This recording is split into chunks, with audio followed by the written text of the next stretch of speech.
One choice, one refusal, and a family destroyed. When Kody Brown wouldn't cough up the cash for his daughter Ysabel's surgery while clinging to an eye-popping $1.8 million, he rationalized that he could. But now, in this courtroom, under the cold light of a federal judge, the reality is having the latex stripped away.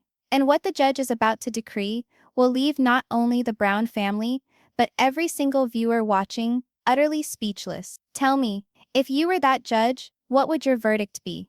The courtroom is quiet, but the anticipation is thunderous. All eyes are fixed on Kody Brown as he sits rigidly at the defense table, his face a tempest of anger, fear, and pride. The fluorescent lights overhead dim ever so slightly, casting a wan light over the wood-grained walls, as if even the edifice is aware that something historic is about to transpire. The clerk's voice rings out as the case is proclaimed: Brown versus Brown. Charges of financial malfeasance, negligence, and withholding of medical treatment. The words linger in the air like smoke, just begging to be noticed. But let's turn back the clock, before the trial even starts. Let's go back to the point when all began to come apart. The point when Ysabel Brown's arthritic spine, curved and breaking under the pressure of scoliosis, became the war zone for this dysfunctional family. 2 years ago, Christine's voice shook as she pleaded with Kody to take action. She needs to have surgery. She can't continue like this, Kody. The pain, it's always there. The doctors told us waiting could make it worse. Her hands were gripping medical documents, her eyes desperate. But Kody's jaw was clenched, his arms crossed. We can't afford it now, he retorted, despite the fact that, as Christine would later admit in court, $1.8 million was quietly amassed in accounts within his reach. That choice, that hard-hearted refusal, is what brings us to this place today. The courtroom is not just about cash. It's about deceit, abandonment, and the nagging question: how much does a child's health mean to her father? Christine sits across the aisle, her chin up, but her eyes shine with unshed tears. Ysabel is not present. She recuperates from the surgery Christine somehow managed to cover without assistance from Kody, but her absence is more deafening than her presence could ever be. The vacant chair next to Christine is like a witness in and of itself, a reminder of the pain no one in this room can deny. And then there is the judge, stern, uncompromising. A woman who has been practicing family law for decades, having watched parents battle over custody, finances, and control. But as she looks over her glasses at Kody Brown, she sees more than another case. She sees a man whose choices might have irreparably damaged his own daughter. What happens when money becomes more valuable than family? Stay with me, because what you're about to hear will shake you. The opening statements begin. Christine's attorney steps forward first. He doesn't waste time. He paints the picture clear and devastating. A father who had the means to provide but refused. A daughter left to suffer, and a mother forced to choose between bankruptcy and her child's health. His words cut through the silence. Ladies and gentlemen, this case is not about whether the surgery was necessary. That much is beyond contention. This case is about why a father, sitting on nearly $2 million, refused to save his own daughter from pain. Christine clenches her hands together in her lap, her knuckles white. Each word is like a knife, cutting open fresh wounds that she had believed had started to heal. But she knows it's the only way to expose the truth to the light. Then Kody takes his turn. His attorney stands, adjusting his tie, attempting to add authority to a disintegrating defense. He maintains Kody's choice wasn't one of neglect, but of financial planning and long-term family stability. The language rings soapy, yet empty. And when Kody himself steps up to the mic to speak, his voice breaks a little, not from grief, but with rage. I love my daughter, but I have to consider the whole family, not one kid. Christine acted behind my back. She did it worse. His gaze flashes momentarily towards Christine, resentment lighting like gasoline on fire between them. The judge's brow wrinkles. She is not impressed. Her pen rat-tat-tats against the desk, sharp and purposeful. Each tat sounds like a ticking time bomb. When the judge's patience thins, you know something unforgettable is about to occur. The first witness is called Janelle Brown. Peaceful, measured,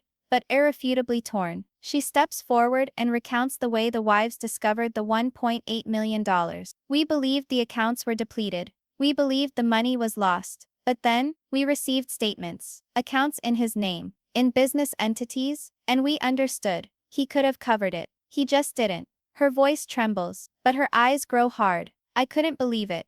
A hurt child and the money was always there. There are gasps in the courtroom. Robyn, who is sitting close to Kody, blots at her eyes with a tissue, shaking her head as if she can't get it. But Christine doesn't stir, her heart racing inside her chest, every muscle tensed as if preparing for contact. Kody bangs his hand on the table, muttering angrily to his lawyer, who attempts to soothe him. But the judge holds up a hand. Mr. Brown, you will comport yourself in my courtroom. The rebuke pierces his fury like ice. For the first time ever, the man who always ruled his family with authority is small, trapped, and helpless. The anxiety mounts, every statement another brick in the wall building around him. The courtroom is a pressure cooker, the tension growing with each secret revealed. And Christine doesn't blink. This is her moment.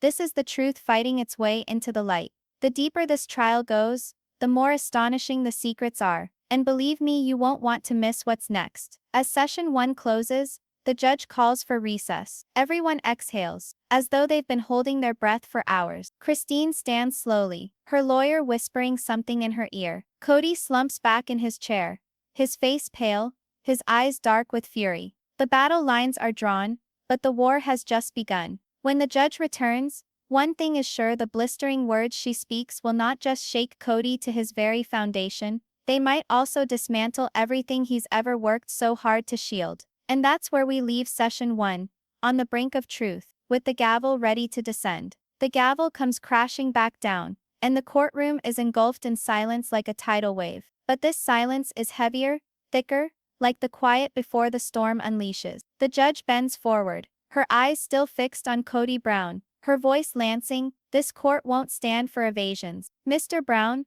the days of half-truths are over. And just like that, session 2 erupts into action. This is the time Christine has been waiting for. The time when excuses no longer protect Kody from reality. She can almost feel her own heartbeat as her attorney stands, clutching a sheaf of documents that are incriminating even from the distance across the room. He walks to the bench deliberately, his tone even but charged with a sense of righteous indignation. Your Honor, these are the statements, these are the records, and these figures have a tale Mr. Brown has struggled to suppress. The judge puts on reading glasses and surveys the document, her face growing more serious. Then she glances at Kody again. Is this correct? Kody fidgets in his chair. His jaw clenches. He moistens his lips as if the sentences are suddenly difficult to say. Those accounts, they're business funds. They were not to be used personally. Christine can't keep quiet any longer. She leans in and speaks bitterly to her attorney, and he nods before moving in toward the jury. Business money? When your daughter was weeping every night in agony. Mr. Brown, are you saying this court that $1.8 million was more important to you than her well-being? Gasps are heard once more. Robyn is hanging onto Kody's arm tightly, speaking in her ear frantically, her face a mask of desperation. But the judge holds up her hand to quiet the muttering. What follows will leave you wondering if everything you ever believed about Kody Brown was a lie. The attorney doesn't let up. He projects photos onto a screen, glossy pictures of vacations, new cars, and costly remodeling. Each snapshot is a bullet. These are things purchased in the same time frame that Christine pleaded for assistance. Trips to Arizona, high-end things, and yes, cash spent on Robyn's new home. Christine's lips quiver as the photos flash. She recalls each desperate plea, each heated argument. Each night she lay awake thinking about how to rescue her daughter without the help of the man who was supposed to be her rock. The contrast between her tears and those slick vacation grins is almost intolerable. The camera cuts symbolically to Kody. His face reddens, his fists tightening on the table. His attorney attempts to intercede, objecting, but the judge shushes him. The jury will see these. It's heartbreaking. The jurors lean forward, their faces hardening. You can almost sense them against him. Kody can feel it too. For once, his voice isn't commanding. It defensive. I was protecting the family. You can't possibly know the stress I was under. Christine's lawyer seizes on the statement. The family? Which family, Mr. Brown? Because from my perspective, it seems to me that you safeguarded one home at the expense of all the rest. At the expense of a daughter who couldn't even sleep at night without weeping. The words are suspended in the air, cold and unforgiving. The further the evidence cuts, the more it becomes apparent. This is not merely about money. It's about betrayal. Then comes the biggest surprise. Meri Brown is summoned to the witness stand. The room tenses. She hasn't said much in public since her breakup with Kody, and there's tension between them like static electricity. When she lifts her right hand and promises to tell the truth, Kody's eyes tighten. He knows what's about to happen, but he can't prevent it. Meri's tone is steady but soft, with a hint of bitterness that only years of disillusionment can create. We were all told the same thing, that they didn't have enough money, that we had to buckle under. I believed it. I lived it. Until the truth came out, and I saw the belt was only buckled around Christine and Janelle's family, not Robyn's. The courtroom changes again. Glances flash toward Robyn, whose cheeks flush red as she shakes her head, mouthing that's not true. But Meri doesn't relent. Do you know how it feels to think your daughter's pain doesn't count as much as someone else's comfort? I do. And so does Christine. And so does Ysabel. Tears well up in Christine's eyes. She did not anticipate Meri's offer of support. Not like this. For the first time, the estrangement between the wives appears to fade away, brought together by what Kody's decisions wrought. Kody bangs his fist on the table. Lies. All of this is lies. His voice shatters with rage, ringing in the room. But the judge's gavel crashes once more. Control yourself, Mr. Brown, or I will hold you in contempt. The warning hits hard. For the first time, Kody seems genuinely shaken, not merely angry, terrified. When a man who is built on control begins to lose control, that's when the real story starts. The judge sits back, exuding a deep sigh, and addresses Kody directly. You had the means, you had the opportunity, but the evidence presented indicates a conscious choice not to act. This court requires an explanation more substantial than anger. But Kody has no answer. His lawyer tries to pivot, suggesting Christine exaggerated Ysabel's condition, but the judge's glare shuts him down. I've seen the medical records. Don't insult this court. At this moment, the entire gallery knows Kody's defense is crumbling, and he knows it too. His shoulders slump, his face pale, his bravado slipping through his fingers like sand. Christine senses the gravity of the moment. She aches to scream, to yell, to at last release the decades of seething pain. But she remains calm, because the war is not yet over. The verdict has not been reached, and in the recesses of her mind, she knows Kody will not go quietly. The judge asks for a brief recess, but the air is charged with expectation. Everyone senses something historic is to happen. The Brown family has never been so broken, never so vulnerable, never so on the brink of complete disintegration. And as Kody glowers across the aisle at Christine, his eyes black and smoldering, one thing rings horribly true. He's not done fighting. Not yet. The camera holds on that gaze, the unspoken threat of anarchy to be unleashed. For when Kody Brown is pinned in a corner, he does not give up. He strikes back. And what he does will leave the courtroom in shock. The judge strides back into the courtroom, her robes billowing like a shadow over the floor. And suddenly the whole room seems smaller, more confined, more stifling. Every rustle of paper, every anxious cough, has double the resonance. But today, the glare is not on Christine, nor even on Meri. It's going to land squarely on Kody Brown, and he knows it. His jaw is clenched so tight the veins in his neck bulge like cords. The judge does not pause. Mr. Brown, she says, this court has had before it vast testimony and evidence. But today, I want to hear from you directly. No interruption. No excuses. Explain to this court why you withheld surgery from your daughter. The courtroom is holding its breath. Cameras could just as well be rolling, for this is less a trial and more the payoff shot of a drama the entire world has been waiting to witness. Kody gulps, his fingers clenched around the table so hard they turn white. He leans forward into the microphone. I did what I thought would be best for the family. I didn't feel Christine should do something behind my back. We had bills to pay, things planned. I couldn't jeopardize it all for one choice. I had to consider everyone, not just Ysabel.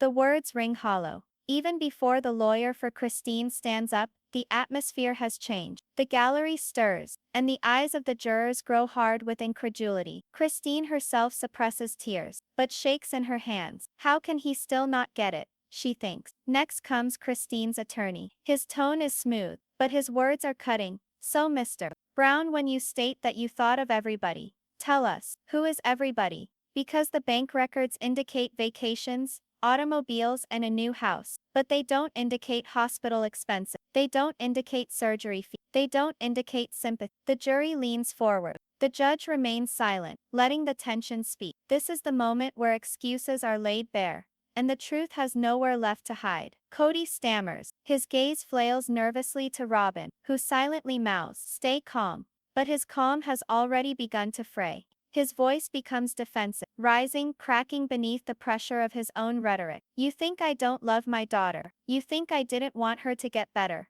I carried this family for decades, and the second I make a decision you don't like, suddenly I'm the villain." The courtroom shakes with his outburst. Christine stiffens, her lips pressed tight, while Janelle lowers her gaze, unwilling to meet anyone's eyes. Meri shakes her head slowly, almost in disbelief, but the judge raises her gavel slightly, not striking, just reminding him with that subtle gesture, "You're losing control." Christine's attorney continued, unrelenting, "Mr. Brown, love is not at issue here. Action is. Commitment is. Sacrifice is. And the record reflects you sacrificed nothing, except your daughter's health." There is deafening silence after what he has said. Kody slumps back, sweat beading on his forehead. He appears smaller than he has ever appeared. When the mask slips, you can finally see the man behind, and sometimes, he is not the man you expected. The next witness turns everything around. The doors open and in steps Ysabel herself. She is older now,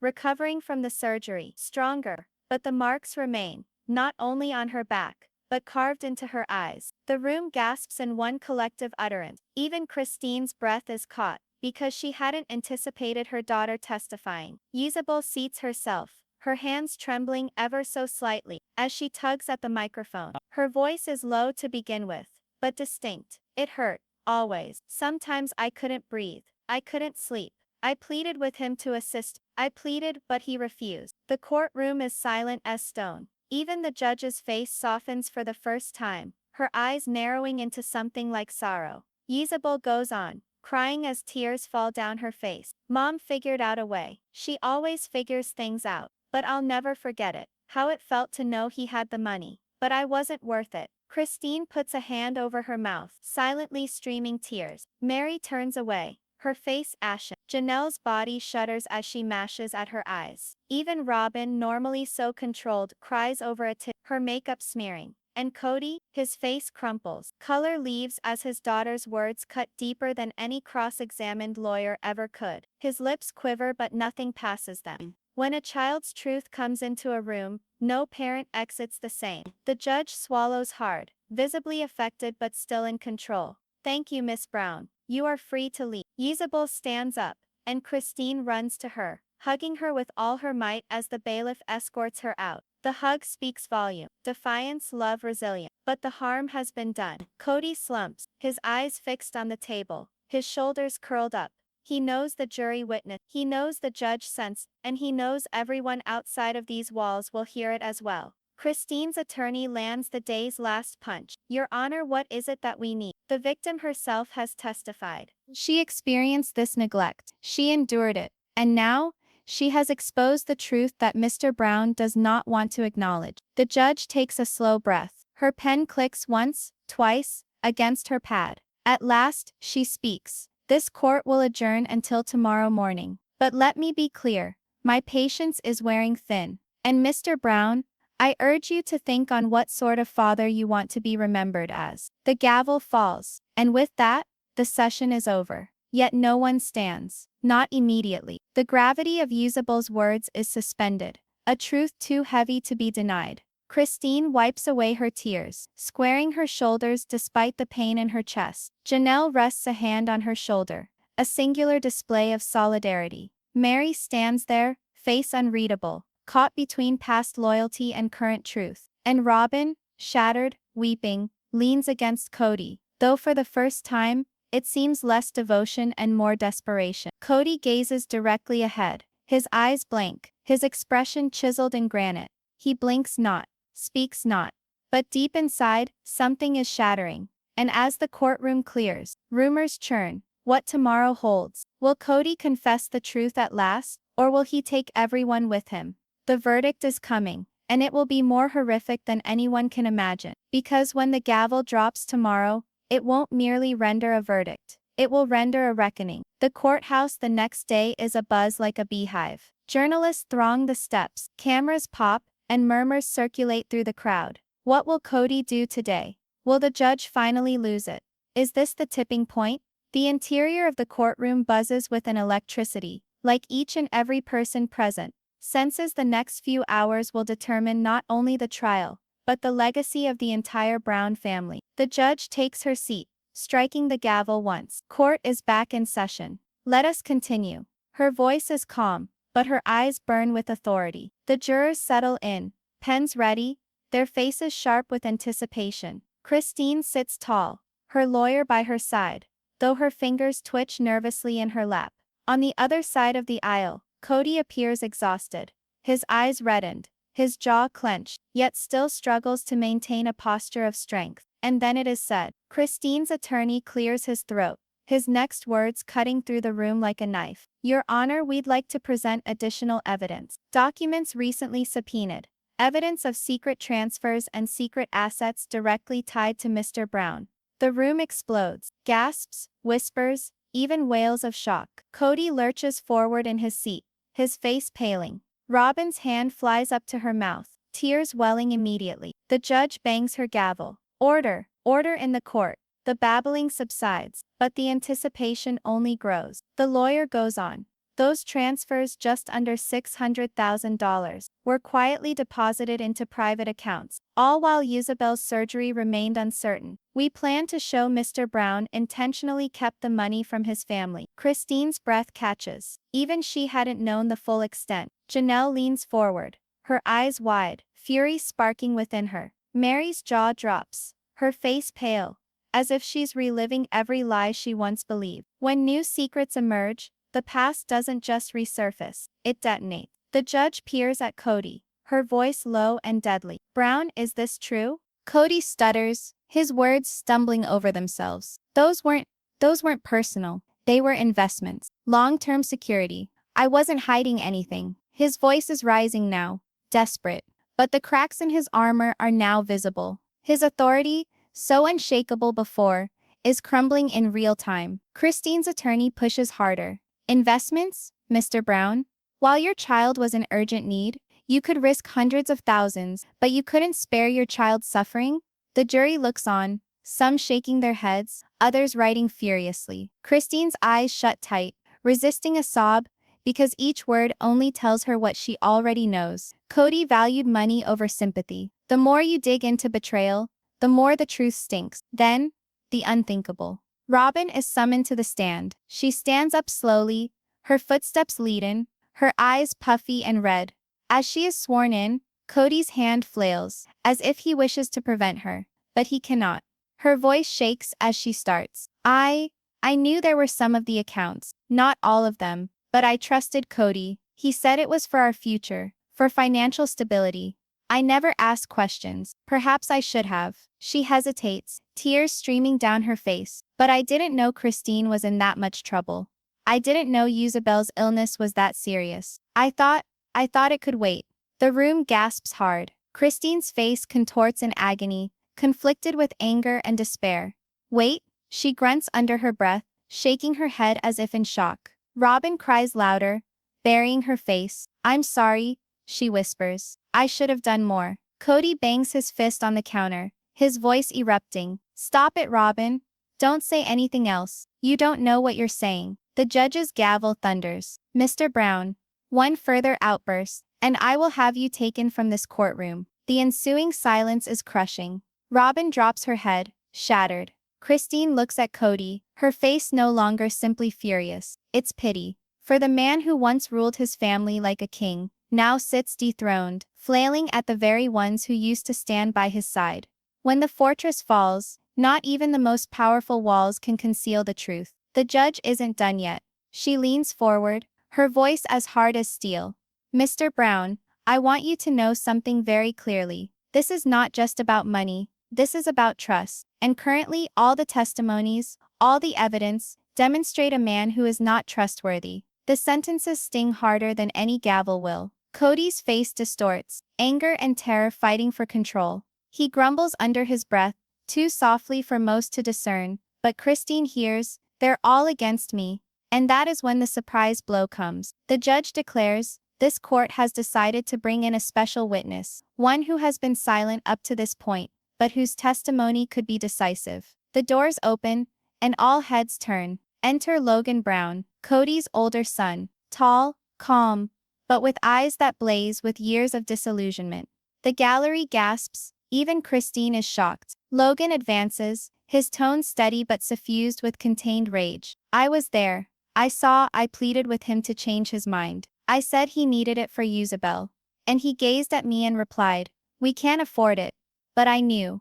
I knew there was money. I knew about the accounts. I knew about the deception. The words hit hard. Christine puts her hand over her mouth. Janelle's eyes are brimming with tears. Even Meri, stone-faced until this moment, allows one tear to slip down her face. And Kody, his mouth hangs open, then closes again. He is speechless, utterly speechless. When your own kids testify against you, the fight is no longer about winning. It's about staying alive. The judge's voice slices through the oppressive silence. This testimony will be entered into record.